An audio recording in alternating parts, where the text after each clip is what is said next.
안녕하세요. 2024년 국가직 7급 행정학 해설 강의를 시작하겠습니다. 1번 문제는 일선의 규제정치 이론입니다. 네 가지 상황으로 구분이 되는데요. 대중, 고객, 기업, 이익 집단이 되겠습니다. 그 중에 대중 상황을 보면요. 비용과 편익이 모두 분산되는 경우입니다. 사회적 차별 규제라든지 낙태 규제 등등에 해당이 됩니다. 고객 상황을 보면요. 규제로 특정 고객에게 이익이 집중되는 건데요. 예를 든다면 농산물 최저가격제. 농산물 최저가격제를 하면 농산물의 생산자를 보호해주는 그런 게 되겠죠. 그리고 수입 규제에 해당이 되겠습니다. 기업 경우를 보면은 환경오염 규제라든지 자동차 안전 규제, 사회적 규제 같은 것이 해당이 되고요. 마지막으로 이익 집단 상황은요. 규제 정책 과정을 그 가시성이 가장 높다. 왜냐하면 쌍방이 아주 첨예하게 대립을 하기 때문에 매스컴을 통해서 많이 보도가 된다. 이런 걸 들 수 있습니다. 의학 분업이라든지 한약 분업 같은 것이 해당이 되겠습니다. 자, 1번 문제를 보시면 일선의 규제 정치 이론에서 수입 규제, 아까 말씀드린 대로 고객 정치 상황이 되겠습니다. 답은 3번이 되겠습니다. 이번에 수단적 가치입니다. 본질적 가치와 수단적 가치로 구분이 되는데요. 여기서 문제를 하나 드리겠습니다. 행정가치 중에서 본질적 가치가 아닌 것은 네 가지 질문을 제시할게요. 1번에 정치적 자유, 2번 가치의 평등한 배분, 3번 민주적 의사결정, 4번 사회적 형평. 이렇게 냈을 때 본질적 가치가 아닌 것은 3번이 되겠습니다. 왜 그런가 하면 민주적 의사결정을 통해서 공익을 정진시킬 수 있고 정의 구현을 할 수 있으니까 수단적 가치에 해당이 되는 것이죠. 자, 2번 문제를 보시면 1번은 형평성, 공익성, 이것은 본질적입니다. 틀렸고요. 2번에 보면 평등성, 공익성, 마찬가지로 본질적입니다. 틀렸고요. 3번의 형평성 아니죠. 답은 4번 가외성, 능률, 효과, 화법. 4번 지문이 정답이 되겠습니다. 3번은 예산의 원칙입니다. 예외가 바르게 짝지어지지 않은 것. 1번 보겠습니다. 통일성의 원칙입니다. 통일성의 원칙이라고 하는 것은 특정 세입과 특정 세출을 연계해서는 안 된다는 거죠. 그 예외에 해당하는 것이 특별회계, 기금, 수입 대체 경비, 목적세 같은 것이 되겠습니다. 그래서 1번에 통일성 원칙, 목적세 예외 맞습니다. 2번에 보면 단일성 원칙, 특별회계입니다. 특별회계는 두 가지 예외가 되죠. 통일성 원칙의 예외이자 단일성 원칙의 예외, 맞는 질문이 되겠습니다. 왜냐하면 특별회계는 특정한 세입으로 특정한 세출을 충당하는 것입니다. 3번에 보면 완전성 원칙입니다. 완전성 원칙을 예산 총계주의라고 하는데요. 모든 세입과 세출은 예산의 계산이 되어야 된다. 징세비가 있다면 징세비가 중간경비가 되겠는데 그것을 상계해서는 안 된다. 즉 순계 예산을 사용해서는 안 된다. 그렇게 하는 이유는 특정 경비를 은폐하거나 누락하는 것을 방지하기 위해서 그렇습니다. 완전성 원칙 예외에는 전대 차관이 있고요. 수입 대체 경비, 현물 출자가 있습니다. 전대 차관이라고 하는 것은 정부가 차주가 되어서 외화 자금을 차입하는 것이고요. 수입 대체 경비는 초과 수입에 관련되는 경비는 지출이 가능하다는 것이고, 현물 출자라고 하는 것은 부동산 등 금전 이외의 재산에 의한 출자를 이야기합니다. 그래서 3번 질문도 옳은 질문인데 4번에 보면 사전 의결의 원칙에 있어서 예산의 이용입니다. 예산의 이용은 바로 예산 한정성 원칙의 예외가 됩니다. 예산 한정성 원칙은 예산의 집행 과정에서 통제 기능을 가장 잘 반영하고 있는 건데요. 세 가지로 세분이 되죠. 하나는 목적 외 사용 금지, 초과 지출 금지, 회계연도 독립 원칙. 그래서 이 지문에 나와 있는 예산의 이용은 목적 외 사용 금지 유예가 됩니다. 목적 외 사용 금지, 이것은 이용과 전용이 있고요. 초과 지출 금지는 예비비하고 추가 경정 예산이 있고요. 회계연도 독립의 원칙은 이월이나 계속비, 국고 채무 부담행위, 관연도 지출, 관연도 수입이 해당이 되겠습니다. 그래서 이 사전 의결의 원칙 예외에는 해당하는 것이 준예산이 해당이 됩니다. 그래서 발의에 짝지어지지 않은 것은 4번이 되겠습니다. 4번은 정책 네트워크 유형입니다. 세 가지가 있었죠. 정책 공동체, 이슈 네트워크, 그리고 하위 정부 모형 세 가지가 있습니다. 간단히 살펴보고 문제를 풀어보겠습니다. 정책 공동체의 경우는 전문가 집단이죠. 이 참여하는 사람들이 다들 자원을 가지고 있습니다. 이 자원들은 상호 교환할 수가 있죠. 그러니까 상호 협력적인 관계, 수평적이고 지속적이고 안정적인 관계를 유지할 수 있습니다. 그래서 포지티브 썸의 그런 게임 형태다 이렇게 볼 수 있는데요. 그에 반해서 이슈 네트워크는 개방적입니다. 조직화되지 않은 개인이나 전문가도 참여할 수 있는데요. 그런데 교환할 자원을 가진 참여자는 한정적이다. 그렇기 때문에 유동적이고 불안정적인 관계이기 때문에 우리가 이것을 제로섬 게임 혹은 네거티브 섬 게임으로 우리가 묘사하고 있습니다. 그리고 하위정부 모형을 우리가 철의 삼각지대라고 하죠. 그런 내용을 가지고 있습니다. 자, 문제를 보시죠. 다음과 같은 특징입니다. 상임위원회, 행정부처, 이익집단 이 세 가지죠. 철의 삼각지대. 그래서 4번 문제의 답은 2번 하위 정부 모형이 되겠습니다. 5번은 행정통제 중에서 내부 통제냐 외부 통제냐 하는 문제가 되겠습니다. 여러분들 제가 질문 하나 드리겠습니다. 옴부스만에 의한 통제는 내부입니까 외부입니까? 옴부스만에 의한 통제는 외부 통제입니다. 내부가 아니고 외부 통제입니다. 그러면 정당에 의한 통제는 내부입니까 외부입니까? 정당에 의한 통제는 외부 통제가 되겠습니다. 내부가 아니고 외부 통제입니다. 기억하시고요. 자, 1번에 보면 감사원의 회계검사. 감사원은 대통령 소속입니다. 따라서 내부 통제가 맞습니다. 2번의 헌법재판소, 3번의 국회, 4번의 주민 모두 다 외부 통제. 따라서 답은 1번이 되겠습니다. 6번은 정치행정 이혼론입니다. 이혼론은 역관주의 폐해를 인식하면서 이제 비롯된 것이고요. 또 과학적 관리법을 도입했기 때문에 우리가 이것을 공사행정 이론론, 경영과 행정을 유사하게 보는 그런 형태가 되겠습니다. 그리고 정치행정 이혼론은 행정관리설의 입장이고요. 그것을 우리가 기술적 행정학 이렇게 부르고 있습니다. 자, 1번 보시면 반역관주의 맞습니다. 2번 부패한 정치로부터 행정분리 맞고요. 3번에 보면 행정의 정책 형성, 정책 결정 기능 강화로 인해 기능적 행정학을 추구했다. 이것은 정치 행정 이론론을 설명하는 것입니다. 따라서 답은 3번이 되겠고요. 4번의 일선의 행정을 관리와 경영의 영역, 비즈니스의 영역이다 이렇게 보고 있죠. 제가 문제를 하나 드리겠습니다. 한번 판단해 보시죠.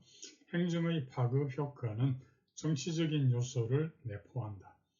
행정의 파급 효과는 정치적인 요소를 내포한다. 이것은 정치행정 이론론에 관련될까요? 이론론에 관련될까요? 답은 정치행정 이론론에 관련됩니다. 자, 6번 문제의 답은 3번이 되겠습니다. 7번은 제가 기인 이론에서 설명드렸던 지각 오류가 되겠습니다. 자, 하나하나 간단히 제가 살펴보고 문제를 풀어보겠습니다.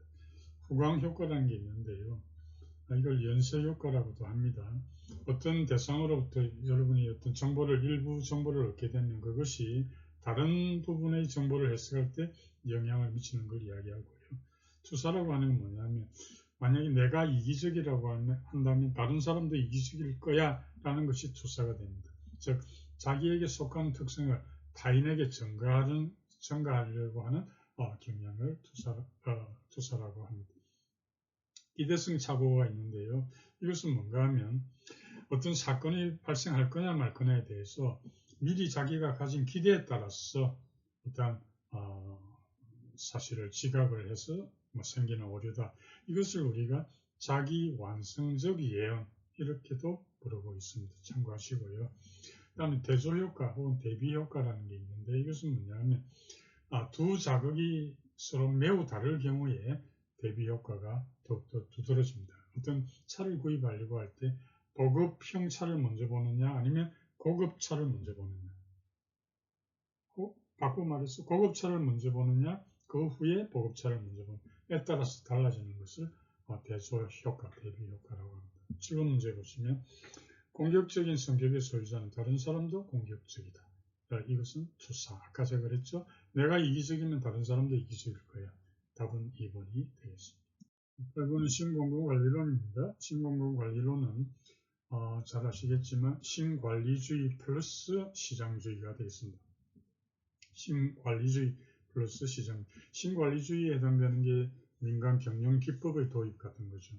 그래서 행정을 어떻게 하면은 고객을 만족시키는 행정 기법 이런 게 이해가 되겠죠. 시장주의라고 하는 것은 민영화를 확대한다든지 규제를 완화한다든지 즉 경쟁과 선택이 되겠습니다. 그래서 신관리주의 플러스 시장주의가 신공공관리다. 그리고 특징을 보면은 결정은 중앙정부가 하고 집행은 민간에서 하는 이는 분리해서 즉 조직구조의 분리 즉 분절화를 추구한다. 이런 특징을 가지고 있습니다. 자, 그럼 8번 문제를 보시면 성과에 의한 관리 맞습니다. 이번에 신관리주의와 시장주의 맞고요. 3번에 수익자 부담 맞는데 4번에 분절화의 축소가 아니죠. 분절화를 추구합니다. 조직구조는 분리 따라서 4번이 옳지 않는데요. 자, 제가 여기서 질문 하나 드리겠습니다. 아래 문장이 맞는가요? 신공공관리는 공공서비스의 민간 위탁과 민영화보다는 시민과 기업이 참여하는 공동공급을 중시한다. 공동공급을 중시한다. 맞습니까? 틀립니까? 답은 틀립니다. 이 질문이 가리키는 것은 뉴 거버넌스를 이야기하는 것입니다. 자, 8번 문제의 답은 4번이 되겠습니다. 9번은 정책평가에 대한 설명을 보겠습니다. 옳지 않은 거 1번부터 보면 내부평가. 내부평가 얘가 형성평가입니다. 형성평가를 하게 되면 집행 전략을 검토해서 수정을 가할 수 있죠. 따라서 평가 결과의 활용성이 높다. 맞습니다. 이번에 보면 비용 편익 분석은 모든 비용과 편익을 화폐 단위로 계량화. 맞습니다. 방법으로서 정책의 능률성은 맞는데요. 대응성은 해당이 없습니다. 대응성이라는 것은 국민의 요구, 시민들의 요구에 대응한다는 건데 비용 편익 분석 그런 거하고는 거리가 멀다. 그래서 틀린 질문이 되는데요. 참고로 비용 편익 분석에서는 두 가지를 기억하셔야 됩니다. 하나는 할인율이 낮을수록 미래 금액의 현재 가치는 높아진다. 이런 내용을 이해하셔야 되는데요. 할인율이 낮으면 할인되는 금액이 낮아지게 됩니다. 그래서 미래 금액의 현재 가치는 높아지게 된다는 게 이해하시고요. 그 다음에 내부 수익률은 내부 수익률이라는 것은 비용 편익 분석에서 효과성 측정 방법 세 가지가 있습니다. NPV, 순현재 가치, 그 다음에 BC 레이시오, 비용 편익비, 세 번째가 IRR, 내부 수익률인데요. 이 내부 수익률은 기대 수익률하고 비슷합니다. 그렇기 때문에 내부 수익률이 낮을수록 좋은 대안이 아니고 내부 수익률이 높을수록 좋은 대안이다. 이것도 같이 기억하시면 좋겠습니다. 이번 질문은 틀렸고요. 3번의 총괄평가는 종료한 시점에서 파악은 맞고요. 4번의 평가성 검토는 하나의 예비평가다. 옳은 내용입니다. 옳지 않은 것은 2번이 되겠습니다. 10번은 정책 집행에 대한 설명입니다. 1번부터 보면 하향식 접근방법은 후방 접근법은 상향적입니다. 여기서 틀렸죠. 다음 2번에 보면 상향식 접근방법은 정책 목표를 달성해가는 과정, 이것은 하향식 접근입니다. 틀렸고요. 3번의 메틀랜드는 모호성, 갈등을 이용해서 집행 상황을 4가지로 구조해놨습니다. 4가지가 관리, 정치, 실험, 상징이죠. 근본 메틀랜드의 이론의 근본 취지는 뭔가 하면 정책 집행에 영향을 미치는 변수가 뭐냐, 그걸 찾는 게 목적이 아니고요. 하향식 접근 방법하고 그다음에 상향식 접근 방법이 어떠한 조건 하에서 적용되는가, 이걸 알아내려고 했던 거예요. 그래서 아까 제가 4가지를 이야기했잖아요.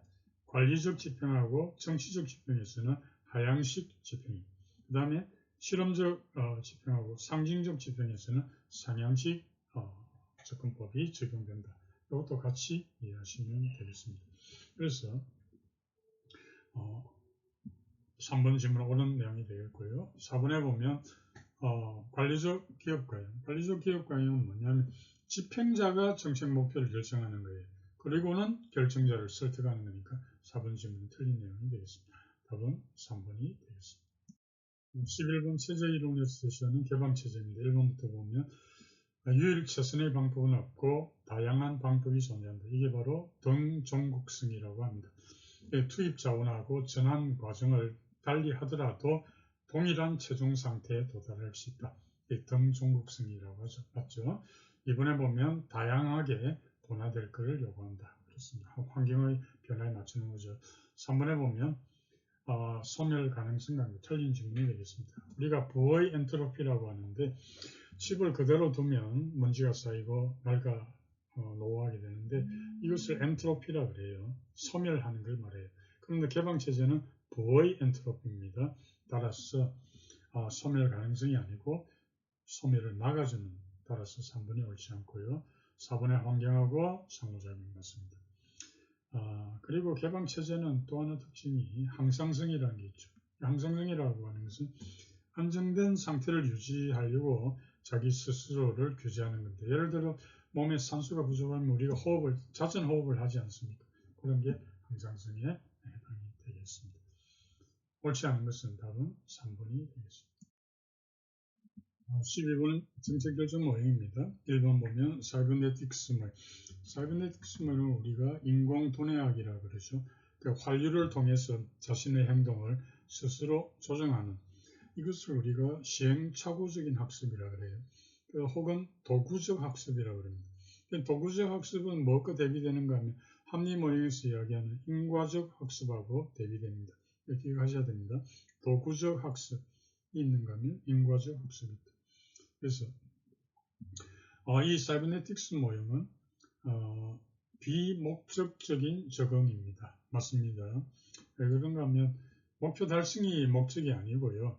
목표의 범위를 설정하는 거예요. 거기에 맞추는 겁니다. 따라서 규칙에 단순히 따라가기만 하면 따라가면서 결정이 내려지는 그런 내용이에요. 최종 목표 달성이 목적이 아니에요. 그래서 비목적적 적응 맞습니다. 목표의 범위를, 이렇게 일정 범위를 설정하는 거예요. 다음 3번에 보면, 2번에 보면 회사 모형은 직관적 판단, 이것은 최종 모형입니다. 예측할 드로우의 최종 모형. 3번에 보면 엘리슨의 조직 모형은 타협시도, 타협시도는 정치 모형입니다. 4번에 보면 정책 결정을 우연한 현상, 이것은 쓰레기통 모형입니다. 따라서 옳은 것은 1번이 되겠습니다. 13번은 예산제도입니다. 기억부터 보시면 연기준 예산에서는 사업 담당자들이 위협을 느낀다. 그렇습니다. 예산의 삭감 때문에 그런 거죠. 연기준 예산 간단히 살펴보면요. 이것은 단기적인 관점입니다. 그리고 상향적이고 분권적인 그런 입장이고요. 또 폐쇄체제적인 관점이다. 잘 기억하시기 바랍니다. 그러면 개방체제는 어떤 거냐? 이게 바로 계획예산, PPBS입니다. 집권적인 그런 성향을 나타내고 있죠. 자, 연기준 예산은 우선순위 결정하는데 어려움을 겪게 됩니다. 그리고 이 연기준 예산은 신규 사업에 대해서만 재평가를 하는 게 아니고요. 기존 사업 예산 제도에도 재평가를 합니다. 그래서 기업에 보면 위협을 느끼게 된다. 묻는 질문이 되겠습니다. 이번 위원회 보면 성과주의 예산은 업무 단위 선정이 곤란하지만 단위 원가 계산은 용이 아닙니다. 두 가지 다 어렵습니다. 다시 말해서 업무 단위 선정도 어렵고 단위 원가 계산도 어렵습니다. 그래서 입법부가 예산 통제하기도 좀 곤란하다. 어쨌든 이런 질문은 틀렸고요. 디귿의 계획예산 제도는 직분화를 완화 아닙니다. 아까 이야기했던 대로 계획예산 제도는 집권적입니다. 틀렸고요. 리얼에 보면 품목별 예산, 이것은 통제 위주가 되는 거죠. 그렇기 때문에 행정부에 대한 의회 권한을 강화 맞습니다. 답은 기억, 리얼, 답은 2번이 되겠습니다. 14번은 신축성 유지 방안이 되겠습니다. 옳은 것 보겠습니다. 기억부터 보시면 예산의 전용이란 장관항, 전용이 아니고 이용이 되겠습니다. 전용은 세항이나 목이죠. 자, 니은에 보면 니은의 내용은 읽어보면 예산의 이율인데 명시 이율이 아니고 사고 이율입니다. 틀렸습니다. 디귿에 보면 예측할 수 없는 예산 외의 지출 예비비가 해당이 됩니다. 맞습니다. 리얼에 보면 예산의 이체라고 하는 것은 정부 조직 법령의 제정, 개정, 폐지로 인해서 권한의 변동 맞습니다. 그래서 답은 디귿하고 리얼이 되겠습니다. 답은 4번입니다. 15번은 피면 내용입니다. 사무 배분입니다. 그럼 잘 아시죠? 기관 이임 사무는 지방자치단체 장에게 위임하는 거고 지방자치단체 그 자체 위임하는 것은 단체 위임 사무. 1번이 틀린 지문이 되겠습니다. 이번에 보면 보충성 원칙을 받아들인다 하더라도 중앙정부가 처리하는 게 훨씬 효율적이면 꼭 따라야죠. 효율성의 원칙입니다. 맞고요. 3번의 포괄성 원칙입니다. 지방자치단체가 일을 할 수 있도록 해줘야 되겠죠. 맞는 내용이고요. 4번의 자치사무는 고유사무다. 그러니까 옳지 않은 것은 1번이 되겠습니다. 11번은 공무원의 신분보장, 징계에 대한 설명입니다. 좀 간단히 살펴보고 문제를 보겠습니다. 징계는 몇 단계죠? 6단계가 됩니다. 자, 감봉을 한번 볼까요? 1개월 이상, 3개월 이하. 보수의 3분의 1을 감합니다. 정직은 중징계니까 전액을 삭감하게 됩니다. 강등한 볼까요? 강등은 뭡니까? 공무원 신분은 보유합니다. 그러나 3개월간 직무에 종사하지 못합니다. 자, 그럼 여기서 강임이라고 하는 것은 징계가 아닙니다. 또 직권 면직이라든지 직위 해제도 징계가 아닙니다. 그럼 이제 파면하고 해임을 한번 볼까요? 파면은 5년간 임명될 수가 없는데요. 퇴직금이 있고 퇴직수당이 있는데 퇴직금 감액은 5년 이상일 경우에 2분의 1 감액, 5년 미만일 경우는 4분의 1 감액이고 퇴직수당은 50%를 감액합니다. 해임은 3년간 임명이 안 되는데요. 퇴직급여나 퇴직수당에 대해서는 감액이 없습니다. 그러나 금품 및, 이게 중요합니다. 금품 및 향응수수라든지 공금횡령의 경우는 퇴직급여 금액이 5년 이상 4분의 1, 5년 미만은 8분의 1이고 퇴직수당 25% 감액이 되겠습니다. 자, 그럼 문제를 보겠습니다. 1번에 보면 정직 해당하는 징계의결이 요구 중이면 안일할 수 있다. 맞고요. 2번에 보면 정직은 1개월 이상 기간이 적용되고 감봉 조치 없다. 아니죠. 정직은 보수 전액을 삭감을 왜 중징계이기 때문에 3번에 보면은 직위가 폐직이 되거나 가원이 된 경우 그런 경우는 직권 면직이나 강임이 가능합니다. 직권 면직이나 강임이 가능합니다. 맞고요. 4번에 보면 해임은 아까 제가 설명드린 내용 그대로 맞습니다. 따라서 옳지 않은 것은 2번이 되겠습니다. 7번은 규제 유형입니다. 자, 규제 대상에 의해서 분류를 해보면 세 가지가 됩니다. 하나가 수단 규제, 성과 규제, 관리 규제 그렇습니다. 우선 간단히 설명드리고 문제를 보겠습니다. 수단 규제라고 하는 것은 목표를 달성을 하려면 필요한 행위가 있겠죠. 그런 것을 사전적으로 규제하는 것. 예를 들어서 작업장 안전을 위해서 작업 전에 안전장비를 착용하도록 하는 것. 이런 게 해당이 되겠습니다. 두 번째가 성과 규제입니다. 목표 달성의 수준을 정하는 거예요. 예를 들어 신약을 개발한다 할 때 부작용 발생 수준을 규제하는 게 해당이 되고 세 번째 관리 규제라고 하는 것은 수단이나 성과가 아닌 과정을 규제하는 거예요. 예를 들어서 식품의 안전성을 확보하기 위해서 제조 과정별로 어떤 위해 요소의 관리 기준을 규제하는 이런 게 해당이 되겠습니다.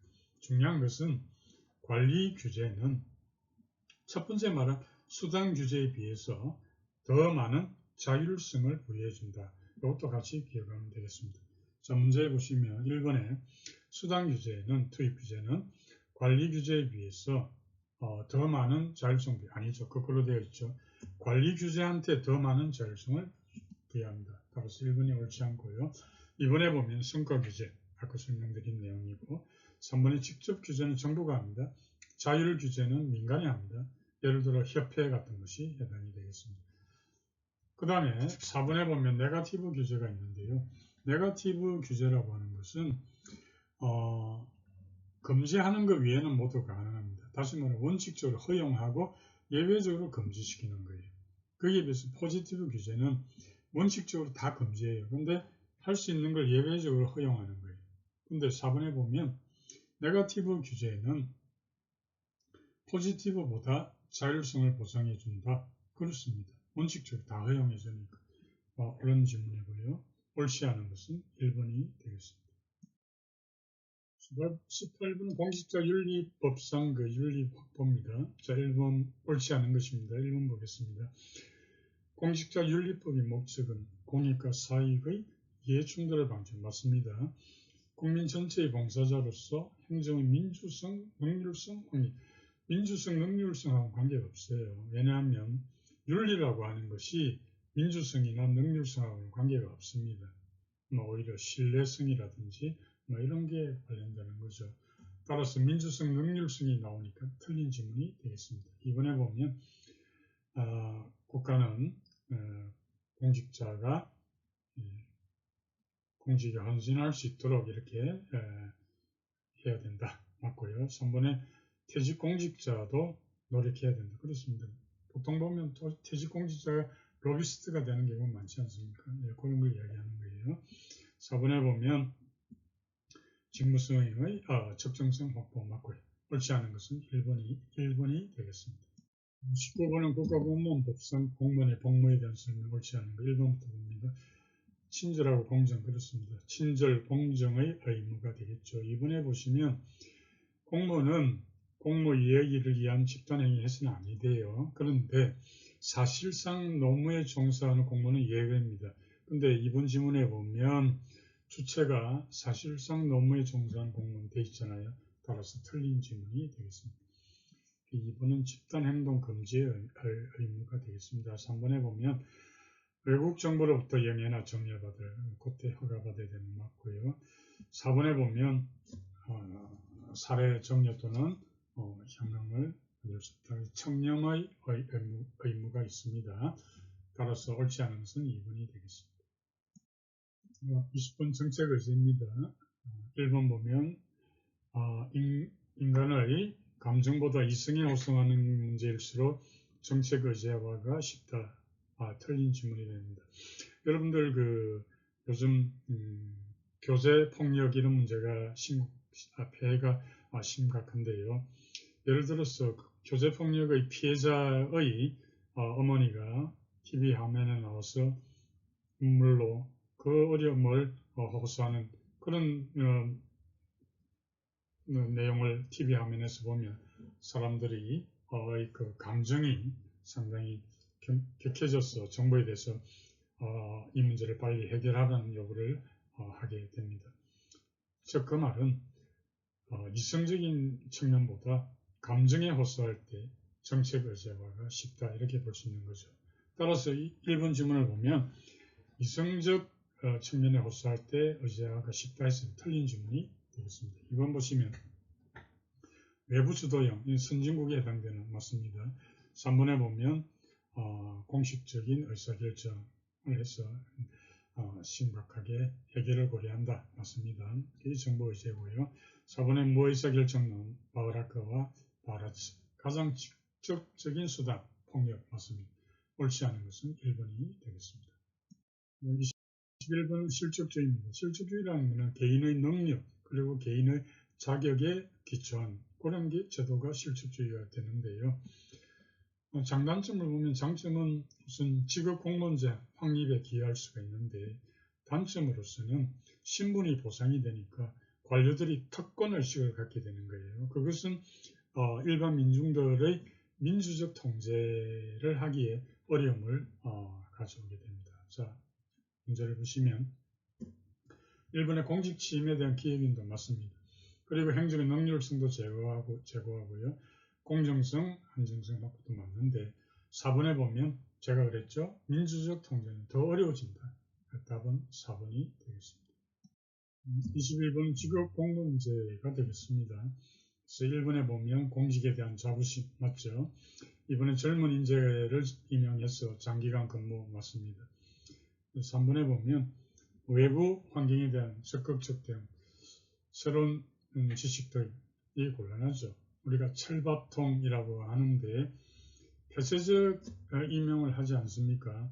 그래서 좀 무사안일, 그래서 폐쇄적 임용이니까 공무원들의 질적 수준은 좀 저하되는 그런 경향이 있습니다. 그래서 행정의 전문성 강화하고는 좀 거리가 멀다 이렇게 보겠습니다. 4번의 계급제를 근간으로 하고 계속성 확보 맞습니다. 옳지 않은 것은 3번이 되겠습니다. 23번은 정부간 관계입니다. 자, 1번부터 보면 앤더슨 모든 형태의 정부 간에 일어나는 상호작용 맞습니다. 이번에 보면 라이트는 세 가지 유형을 제시했죠. 하나가 포괄 권위형, 분리 권위형, 중첩 권위형 이렇게 이야기하고요. 그 중에서 라이트는 가장 이상적인 형태로서 중첩 권위형을 이야기합니다. 왜냐하면 중첩 권위형에서 중앙정부와 지방정부가 상호 의존할 수 있기 때문에 그렇게 이야기하고 있죠. 포괄 권위형이라고 하는 것은 연방정부가 강력히 통제합니다. 무엇을? 주정부와 지방정부를. 그리고 분리 권위형은 재정하고 인사가 독립적인 기능을 가지게 되는 경쟁관계로 보는 것이죠. 자, 이번 지문을 보시면 중첩 권위형에서는 서로 때로는 경쟁, 때로는 협력 맞습니다. 3번에 보면 로즈의 지배인 모임. 근데 로즈는 지배인 모임이 없습니다. 지배인 모임은 엘코크라고 하는 사람이 제시했던 겁니다. 그래서 일단 틀린 지문이 되는데요. 로즈는 세 가지 모형을 대리자 모형, 동반자 모형, 상호 의존 모형 이렇게 제시를 하고 있습니다. 그래서 결론적으로 지배인 모형은 엘코크가 제시했다. 이 엘코크가 지배인 모형을 제시한 지배인 모형이라는 것은 지방정부가 주민들에게 지배인의 역할을 한다. 이렇게 이해하시면 되겠습니다. 엘코크는 처음에 이론하고 나중에 수정한 이론하고 좀 다릅니다. 참고로 그냥 한 번 정도 듣고 지나가시죠. 엘코크는 처음에 포괄, 분리, 중첩 이렇게 했다가 이것을 대리자, 동반, 교환으로 했습니다. 다시 이야기할게요. 대리자, 동반, 교환에서 제가 왜 포괄 이야기했는가 하면 대리자는 그 포괄 모형하고 같은 유사하고요. 동반자 모형은 분리 유형, 교환 모형은 중첩 모형. 그래서 엘코크는 대리자, 동반, 교환 모형을 처음에 이야기했다가 나중에 대리자, 동반, 지배인 모형이다. 이렇게 바꿨다는 이야기입니다. 결론적으로 로즈는 지배인 모형이 없다. 그래서 3번 질문은 틀린 질문이 되겠습니다. 4번의 엘코크의 동반자 모형에서는 중앙정부, 지방정부 관계가 대등한 파트너다. 맞습니다. 옳지 않은 것은 3번이 되겠습니다. 24번 문제를 푸시면서 여러분들 그 강의 중에 제가 했던 그 말이 기억이 났던가요? 제가 우드워드의 기술 유형에 대해서는 중요하긴 한데 그동안 출제가 좀 뜸했기 때문에 이번 시험에 출제될 가능성이 높습니다. 이런 이야기를 제가 하면서 준비를 좀 해달라는 이야기 기억나십니까? 제가 했거든요. 이번 그 모의고사에 보시면 기억이 나실 겁니다. 잘 맞췄다면 좋겠습니다. 자, 우드워드의 기술형은 기술의 복잡성으로 분류를 합니다. 기술의 복잡성이라고 하는 것은 기술이 인간을 대체하는 정도를 이야기하는 것이고 세 가지로 나누어지죠. 단일 소량 생산, 대량 생산, 연속적인 생산 체제요. 세 가지로 구분합니다. 좀 설명을 드리고 문제를 보겠습니다. 단일 소량 생산은 맞춤 양복이 해당이 되는데 요즘은 선박이나 비행기까지도 주문 생산을 하죠. 그리고 구조는 유기적 구조가 적합합니다. 대량 생산은 전자제품 생산인데요. 이거는 기계적 구조. 그리고 연속적인 생산 체제는 석유 정제 공장 이런 데서 유기적인 구조로 이루어집니다. 첫 번째와 세 번째, 즉 단일 소량 생산과 연속적인 생산 체제가 왜 유기적 구조가 적합한가 하면 작업자 상호 간에 의사 전달이 필요하기 때문에 유기적 구조가 적합하다는 이야기가 되겠습니다. 자, 문제를 보겠습니다. 1번의 대량 생산 기술 공식적인 절차 따라 맞습니다. 이번에 단위 소량 생산은 작업자 간 구두에 의한 의사소통 맞습니다. 3번의 단위 소량 생산 기술은 느슨한 조직 맞고요. 4번에 보면 단위 소량 생산에서 연속 공정 생산 기술로 복잡성이 증가하면 관리자가 차지하는 비율이 감소한다. 아닙니다. 기술이 그렇게 올라갈수록 기술이 노동자를 대체하게 됩니다. 노동자가 없어지는 반면, 줄어드는 반면에 관리자는, 여기서 말하는 관리자는 프로그래머 같은 경우가 되는데요. 관리자는 오히려 더 증가하게 되는 거예요. 노동자는 줄어들고 관리자는 증가. 근데 4번 질문에 보면 관리자가 차지하는 비율이 감소한다. 틀린 질문이 되겠습니다. 24번의 답은 4번이 됩니다. 25번은 딜런의 원칙입니다. 딜런은 판사 이름이죠. 딜런 판사가 이야기한 것입니다.